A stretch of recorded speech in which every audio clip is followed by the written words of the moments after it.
existe um capítulo na história do Brasil que foi totalmente ignorado pela historiografia brasileira. Durante 3 séculos, o Brasil teve uma instituição que atuou em todos os níveis da sociedade colonial, que foi o Tribunal do Santo Ofício da Inquisição. No Brasil não teve tribunal. O tribunal existia em Portugal, em Lisboa, no Porto e em Coimbra. Mas ele mandava buscar os suspeitos de heresia aqui no Brasil e em todas as colônias dele.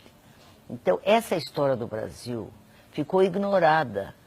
O arquivo da Inquisição era secreto e até a década de 60 ele foi praticamente desconhecido.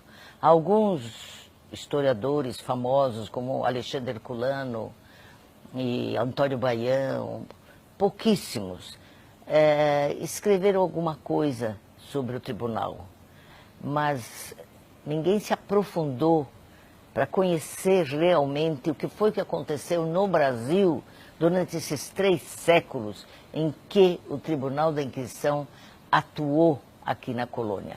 Ela atuava através de seus agentes, ela mandava seus agentes para o Brasil e para todas as suas colônias, e esses agentes então prendiam os brasileiros suspeitos de heresia, levava os acorrentados para Portugal, onde eles eram julgados. O julgamento do tribunal foi uma coisa bastante cruel. Eles podiam ter cárcere e hábito penitencial perpétuo, podiam ter como sentença as galeras do rei. As galeras era praticamente uma pena de morte também, e eles também podiam ser exilados, enviados para fora de Portugal, para alguma ilha deserta, e podiam também ser condenados a morrer na fogueira. Infelizmente, nem a minha geração e nem as anteriores tiveram esses estudos, porque esses estudos não existiam.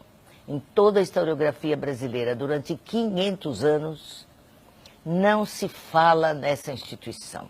Hoje nós podemos falar já de uma historiografia brasileira sobre a Inquisição. Nós temos nos arquivos da Inquisição cerca de 40.000 processos. Pouquíssimos foram examinados. A maioria tem ainda que ser lida, estudada, porque cada caso é uma vida, e em cada processo vem história do Brasil, fatos, acidentes, romances, dramas, nesses processos. Esses processos, eles não são fáceis de ler, é preciso, às vezes, um determinado treino. Alguns são de letra mais fácil, alguns são mais difíceis, mas já nós podemos dizer que depois que os arquivos se abriram, abriu-se uma nova história do Brasil. O que é muito interessante nessa história do Brasil é que nós temos os documentos. Nós temos documentos. Tudo aquilo que nós estamos falando, nós temos documento, porque os arquivos da Inquisição eram muito minuciosos. Durante 3 séculos, eles vigoraram os inquisidores, com toda a equipe das Inquisições, e durante 3 séculos, eles escreviam. Nós não tínhamos muitas distrações no século XVII, século XVIII. De modo que aqueles funcionários da Inquisição, notários, escreviam em grande quantidade. Basta dizer que cada processo pode ter de 300, 500, 800, 1.000 e 1.200 páginas. Um processo, uma vida. Então, o que é importante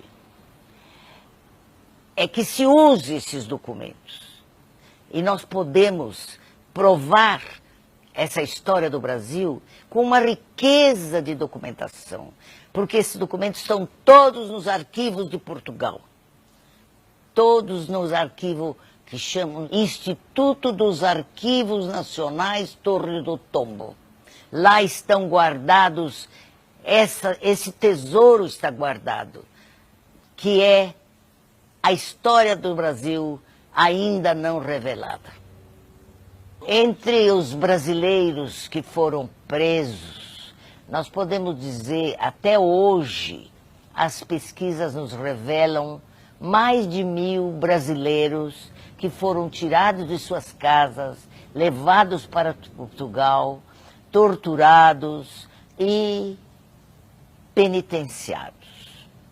Nós temos entre eles ilustres brasileiros, inclusive José Bonifácio de Andrada e Silva, o patriarca da independência do Brasil. O José Bonifácio foi chamado à Inquisição, foi advertido pelos inquisidores e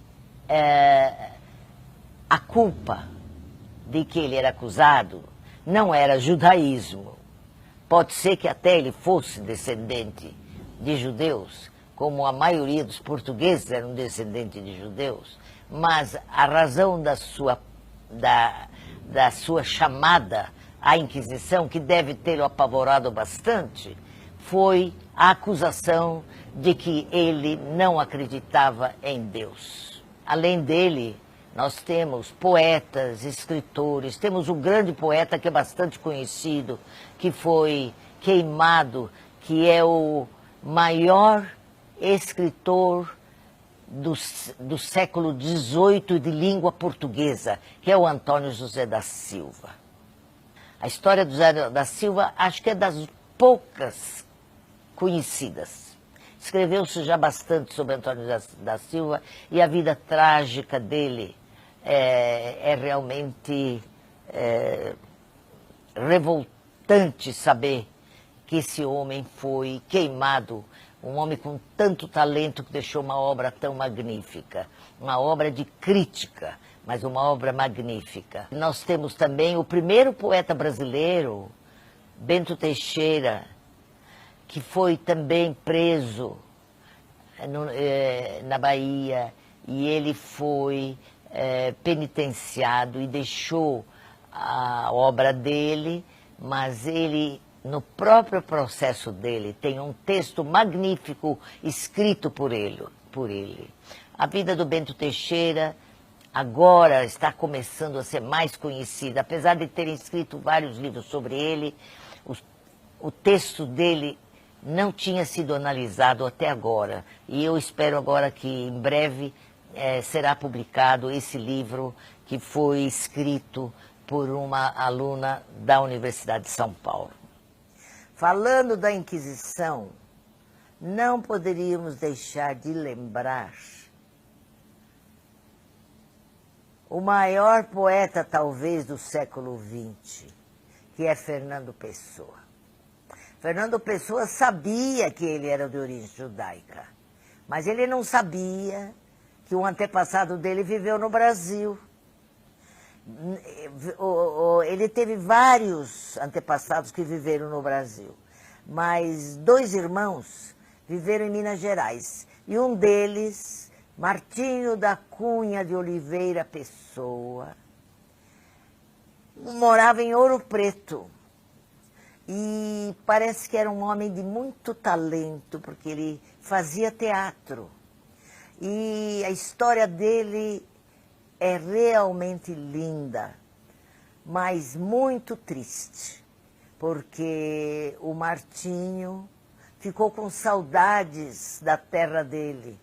Ele viveu 25 anos em Ouro Preto e deu-lhe saudades de voltar para o Fundão, porque a família toda de Fernando Pessoa são todos lá daquela região do Fundão. E ele queria voltar, e um dia ele resolveu voltar para casa. E chegou no Fundão ele fez teatro, ele montou uma série de negócios, mas a Inquisição o pegou e o queimou. Esse aqui é de João da Cunha, porque o Pessoa chamava Cunha. O Fernando Pessoa chamava Cunha. É a família de Fernando Pessoa. Ó, 1740. Mas aqui você tem uma família também que 200 anos ela é perseguida. Ó, tá vendo? Isso aqui é a família do Fernando Pessoa. Esse aqui se chama... Esse aqui se chama... Olha aqui está escrito, foi pro fundão, ó. Ó. Minha família é da Paraíba. Peraí. Paraíba. Ih, ó, uma ajudinha aqui. Olha aqui.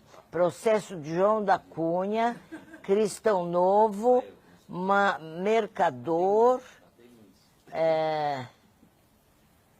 filho solteiro, filho de Manuel da Cunha, também mercador, natural e morador na vila de Fundão, Bispado da Guarda. João da Cunha, ele foi para o Fundão, ó. Esse é o antepassado que Fernando Pessoa não conhecia.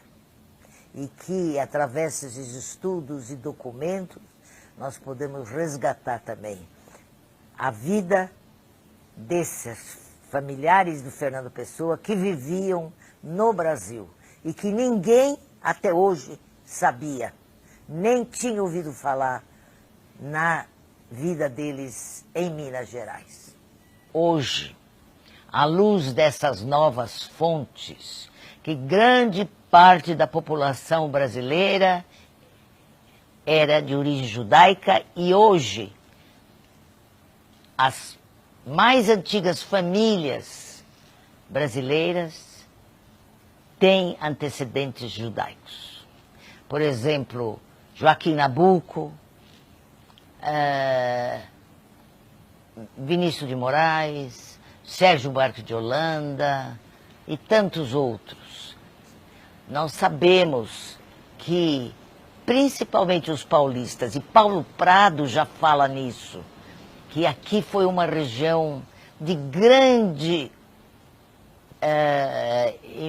de uma intensa imigração de cristãos novos, que eram esses portugueses convertidos ao catolicismo, e muitos dos quais preservavam em segredo o judaísmo, e outros não, se integraram completamente na sociedade ampla e se tornaram realmente os brasileiros, até hoje, considerados o povo brasileiro. Nos últimos anos, com a divulgação desses documentos, conhecendo a atuação desse tribunal aqui no Brasil, conhecendo também a quantidade de brasileiros que foram presos e foram levados para Portugal, nos últimos anos houve o nascimento de um movimento novo. Aconteceu no Brasil um fenômeno único talvez no mundo. Parte da população brasileira descobriu as suas origens judaicas. E uma vez descobertas essas origens, desejaram outra vez pertencer ao povo judeu. Então nós temos uma grande parte de brasileiros, principalmente no Nordeste, que sabem que são de origem judaica. Eles praticam ainda certos rituais, certa proibição de alimentos que os judeus não podem comer, eles também seguem. Aí tem determinados fenômenos que é geral no Nordeste e que são de origem judaica, como, por exemplo, a mortalha. Quando um homem, uma mulher falece, morrem, os judeus costumam usar uma roupa especial que os brasileiros do Nordeste chamam de mortalha. E esse é um costume judaico. é um costume específico de envolver a pessoa morta nessa roupa que é feita especialmente para isso. Isso é usado em geral no Nordeste. Além disso, nós temos outros fenômenos também alimentares. O picadinho de carne brasileiro é de origem judaica também, porque está escrito nos livros da Inquisição. Quando você passar numa casa e ouvir o cheiro de cebola frita e picadinho de carne, você já sabe que é a casa de um judeu. E assim tem outras lendas e histórias que ficaram completamente esquecidas, porque os arquivos, como eu falei, eram secretos e ninguém tinha acesso a eles. Infelizmente, hoje, nós podemos resgatar a história do Brasil. Nós podemos escrever a história do Brasil, todos aqueles capítulos que não eram conhecidos, e enriquecer a história do Brasil e torná-la conhecida por todos os brasileiros.